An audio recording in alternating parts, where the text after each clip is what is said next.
जहाँ पर भी सरकारी भूमियों पर अवैध तरीके से कब्जा पाया जाएगा वहाँ पर उनको हटाने की नियमानुसार कार्रवाई की जाएगी। छांगुर बाबा जो कि धर्मांतरण के मामले में जेल में निरुद्ध हैं, उनकी और उनके सहयोगियों की प्रॉपर्टी है जो कि अवैध रूप से सरकारी जमीन में कब्जे करके बनाया गया था। इस पूरी प्रक्रिया का पालन करते हुए विधिक रूप से निस्तारण कराने के बाद इस बिल्डिंग का ध्वस्तीकरण की कार्रवाई की जा रही है। सुना आपने, ध्वस्तीकरण की कार्रवाई की जा रही है।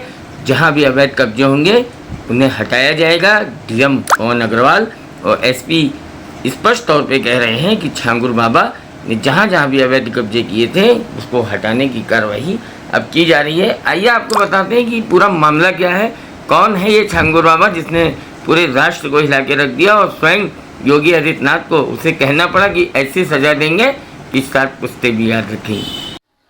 बलरामपुर के उतरौला में अपने धर्मांतरण का नेटवर्क फैलाने वाले जमालुद्दीन और छांगुर बाबा जैसे ही असलियत सामने आई पूरे देश में तहलका मच गया। उत्तर प्रदेश के नेपाल सीमा से सटे देवीपाटन मंडल के बलरामपुर जिले में जिस तरीके से अवैध रूप से धर्मांतरण कराकर तमाम परिवारों को दूसरे धर्मों में परिवर्तित करने का कार्य छांगुर बाबा कर रहा था, ऐसे में सवाल उठ गया खुफिया तंत्र पर। आखिर खुफिया तंत्र क्या कर रहा था जब बाबा इतना बड़ा नेटवर्क फैला रहा था? कहीं ना कहीं ये माना जा रहा है कि स्थानीय पुलिस, स्थानीय प्रशासन और खुफिया तंत्र की फेल्योर और उनकी लापरवाही की वजह से आखिर इतना बड़ा नेटवर्क बलरामपुर के उतरौला में चल रहा था। जैसे ही करीब 10 महीने पहले पुलिस ने अपने संज्ञान में इस मामले को लिया और 8 महीने पहले लखनऊ में यूपी एसटीएफ ने इस मामले में कार्रवाई की और मुकदमा दर्ज किया, करीब 10 लोगों को नामजद किया। उसके बाद एटीएस ने जब सबसे करीबी बताई जाने वाली छांगुर बाबा की धर्मांतरण की शिकार नसरीन उर्फ नीतू को गिरफ्तार किया और बाबा को गिरफ्तार किया, तो दर पड़ते सारे मामले सामने आते गए। बाबा ने 40 इस्लामिक संस्थाओं को स्थापित किया था जिसके माध्यम से वह विदेशों से 100 करोड़ से अधिक की फंडिंग भी कर रहा था। बाबा के इस काले साम्राज्य को ध्वस्त करने के लिए योगी का बुलडोजर आज जबरदस्त तरीके से गरजा। करीब 9 से 10 बुलडोजर अभी भी बाबा के काले साम्राज्य को, उसकी कोठी को जो 3 बीघे में बनी है, गिराने में लगे हुए हैं।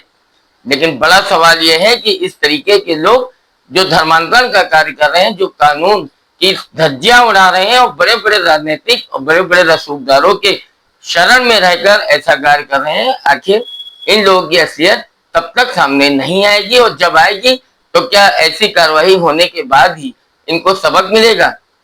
सवाल इस बात का है कि प्रशासन बार बार आइडेंटिफाई करने की बात करता है, बार बार लोगों की पहचान करने की बात करता है, तस्दीक करने की बात करता है, लेकिन नेपाल सीमा से सटे बलरामपुर जिले में इतना बड़ा अवैध धर्मांतरण का नेटवर्क, कहीं ना कहीं सिस्टम पर बड़ा सवाल है।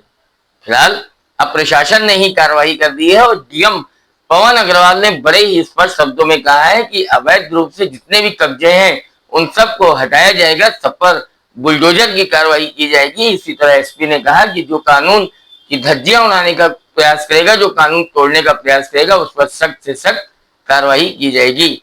लाल योगी के बुलडोजर की गरजने के बाद अब सभी जो इस प्रकार के कार्य करने वाले लोग हैं, जो विलुप्त हैं, जो तमाम प्रकार से संलिप्त हैं और कहीं ना कहीं धरातल में है, पाताल में है, उनकी भी अब चूल्हे हिलने लगी हैं। देखना यह है कि देवीपाटन मंडल में ऐसे और कितने छांगुर बाबा को निकालकर खुफिया तंत्र और पुलिस सामने लाती है, ये तो समय बताएगा। फिलहाल छांगुर बाबा के मामले में नामजद सभी आरोपियों की संपत्तियों की जांच की जा रही है और सब पर कार्रवाई की जा रही है।